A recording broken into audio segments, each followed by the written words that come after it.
राम जय राम जय जय राम श्री राम जय राम जय जय राम श्री राम जय राम जय जय राम श्री राम जय राम जय जय राम श्री राम जय राम जय जय राम श्री राम जय राम जय जय राम श्री राम जय राम जय जय राम श्री राम जय राम जय जय राम श्री राम जय राम जय जय राम श्री राम जय राम जय जय राम श्री राम जय राम जय जय राम श्री राम जय राम जय जय राम जग असार में सार रसना हरि हरि बोल जग असार में सार रसना हरि हरि बोल यह तन है झांझरी नवैया यह तन है झांझरी नवैया खेवन वाला कुंवर कन्हैया खेवन वाला कुंवर कन्हैया हो जा भव से पार रसना हरि हरि बोल जग असार में सार रसना हरि हरि बोल। ये आपके सामने जो पेपर की ये कतरन लगे हुए, इसमें हमारा एक आर्टिकल छपा है जिसका नाम लिखा हुआ समय और प्रेम ही संसार में सबसे बड़ा अनमोल है। समय समय और समय और प्रेम ही संसार में सबसे अनमोल है, ये लिखा हुआ। ये दैनिक राष्ट्रीय स्वरूप में 2 अप्रैल 2004 को छपा था, आज से 20 साल पहले 2 अप्रैल 2004 को छपा था राष्ट्रीय स्वरूप में। उसमें मेरा कहीं नाम बीच में लिखा हुआ, अगर आप देखना चाहें तो संभवतः नाम भी मेरा दिख रहा है। तो निश्चित रूप से लिखा हुआ है कि समय और प्रेम ही संसार में सबसे अनमोल है। इस पर मैंने चर्चा की है, आइए 2 मिनट हम लोग बात करते हैं।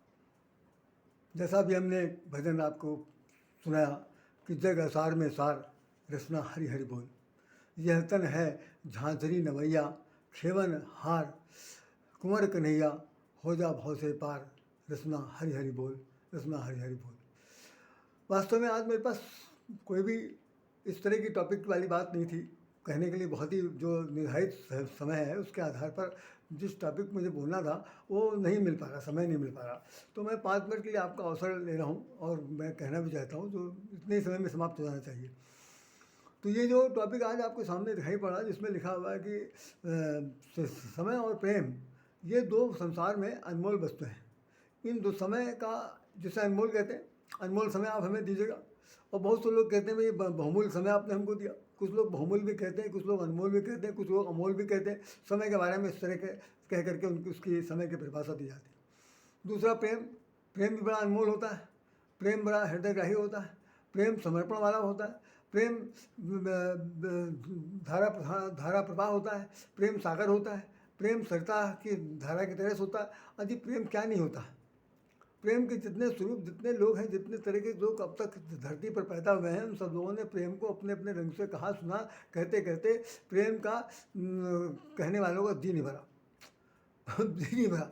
और कबीरदास ने तो बिल्कुल ही कह दिया कि 2.5 अक्षर पढ़ेगा तो वही पंडित होगा, बाकी पंडित कोई नहीं हो सकता। 2.5 अक्षर प्रेम का पढ़े सो पंडित हो। यही तो कह रहे हैं वो कि कबीर 2.5 अक्षर प्रेम का पढ़े सो पंडित हो। पोथी पढ़ जग मुआ पंडित भया न कोई 2.5 अक्षर प्रेम का पढ़े सो पंडित हो।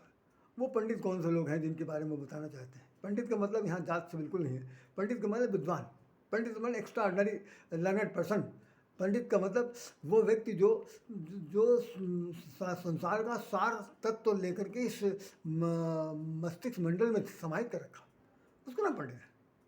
पंडित वो नहीं है जो जात से जुड़ा हुआ, बिल्कुल नहीं।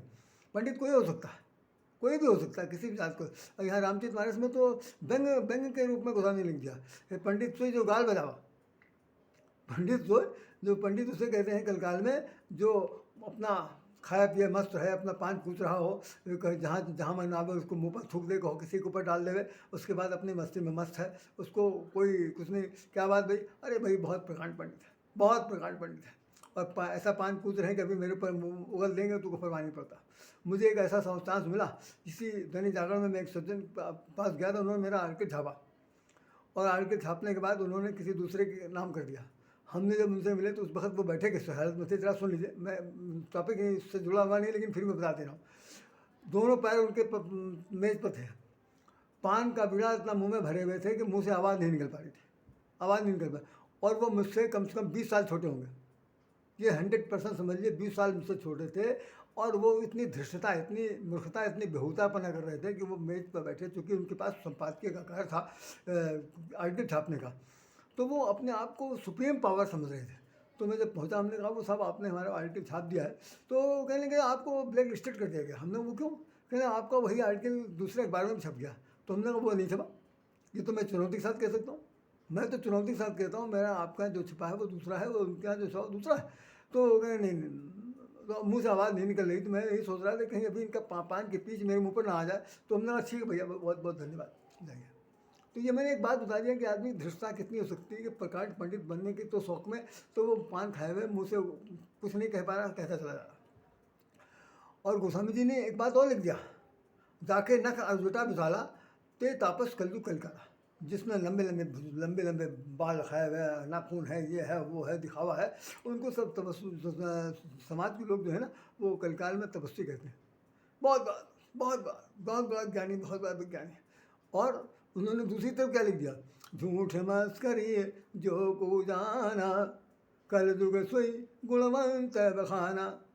झूठ मस्करी जो को जाना कल जुग सोई गुणवंत बखाना। कलकाल में वो लोगों को गुणवान कहा जाता है जो खास तौर से झूठ बोलते हैं। झूठ मस्खरी, जिनको दूसरे की हंसी उड़ानी आती, उपहास करना आता, परिहास करना आता, निंदा करनी आती, पीठ में छुरा भोंकना आता, ऐसे लोगों को कलकाल में जानते क्या कहते हैं? कल जुग सोई गुणवंत बखाना। कह रहे भाई ये आदमी जो है कुछ कर गुजरेगा। कलकाल में ऐसे लोगों की ज़रूरत है जिनको खूब 420 आती हो, खूब फौरवी का काम करना आता हो, उनको कहते हैं। अब ऐसे लोगों से ज़रा बातचीत करके देखिए, उनके पास समय, जो टॉपिक है वो इसी से जुड़ा हुआ। क्या किसी के पास समय है? सबसे बड़ा अभाव अगर दुनिया में कोई किसी के पास है तो पूरी धरती पर जितने लोग उपस्थित हैं, जितने लोग हैं, चाहे किसी धर्म के हों, संप्रदाय के हों, जात के हों, कुजात के हों, नीच हों, ऊँच हों, महान हों, जो भी हों, समय किसी के पास नहीं। सब लोग समय के लिए बिल्कुल ये इस बात को कहते हुए पाए जाएंगे 24 घंटे के अंदर कोई समय उनके पास है ही नहीं आपसे सचमुच बात करने के लिए। और क्या अच्छा मैं देखूंगा, बताऊंगा, तो क्या चीज़ बताएंगे, क्या चीज़ देखेंगे? जब 24 घंटे आपको मिले हैं, 24 से 1 सेकंड में नहीं मिल सकता, तुरंत टॉपिक बदल जाता है, तुरंत दिन बदल जाता है, AM PM लिख दिया जाता है। ऐसी स्थिति में क्या चीज़ बता सकते हैं? तो किसी के पास समय नहीं। तो प्रेम किससे कौन करेगा? प्रेम करने के लिए क्या चाहिए? प्रेम के लिए त्याग की जरूरत है, प्रेम के लिए समर्पण की जरूरत है, प्रेम के लिए तपस्या की जरूरत है, प्रेम के लिए एक दूसरे के अंदर अपनत्व की भावना जगाने की जरूरत है। और प्रेम उसे कहते हैं कि कोई जो अपना नहीं है उसको अपना बना देना, जो अपना नहीं है उसे अपना बना लेना। हम देखते हैं घरों के अंदर जो तमाम सारे जो पालतू पशु होते हैं, वो उन लोगों को रख करके थपथपाया जाता है, उनको बहुत अच्छी तरह से नहलाना धुलाना, अच्छे कपड़े पहना, ये वो सब कुछ करते हैं, उनके लिए समय निकालते हैं, उनकी शौच क्रिया के लिए इधर उधर ले जाते हैं, सब कुछ करते हैं, सुबह सुबह टहलते हैं, टहलाते हैं, सब कुछ करते हैं। और आपके लिए, आप क्या किसी जानवर जैसे हैं? हमारे आपके लिए तो उनके पास समय नहीं है। तो जी ये बात जो हमने इसमें इस आर्टिकल में लिखी है, आर्टिकल में खासतौर से हमें बताने की कोशिश की कि संसार में सब कुछ है और इतना अनमोल है कि कोई माई का लाल धरती पर कोई मूल्य चुका करके इसको खरीद ही नहीं सकता।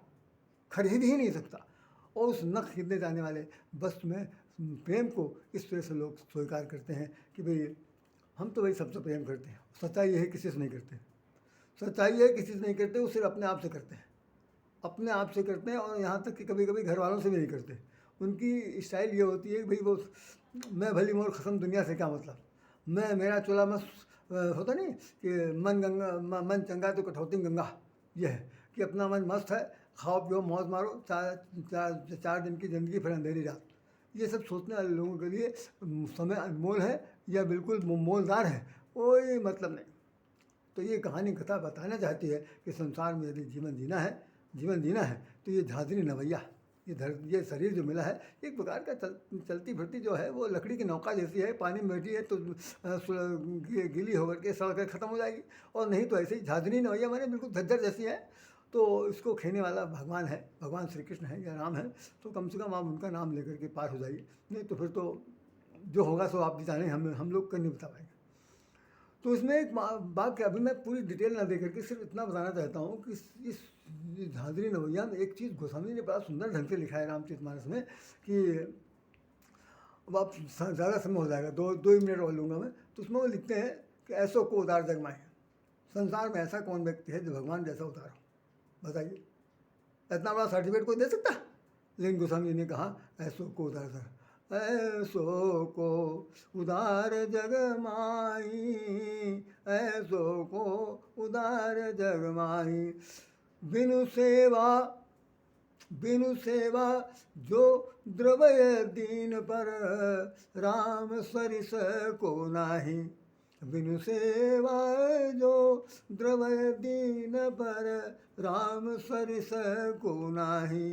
ऐसो को उदार जग माही। संसार में ऐसा कौन व्यक्ति है भगवान जैसा कि जो इतना उदार चित्त हो कि बिना किसी वजह के, बिना किसी कारण के, बिना किसी सेवा के अहेतुक प्रेम करता है।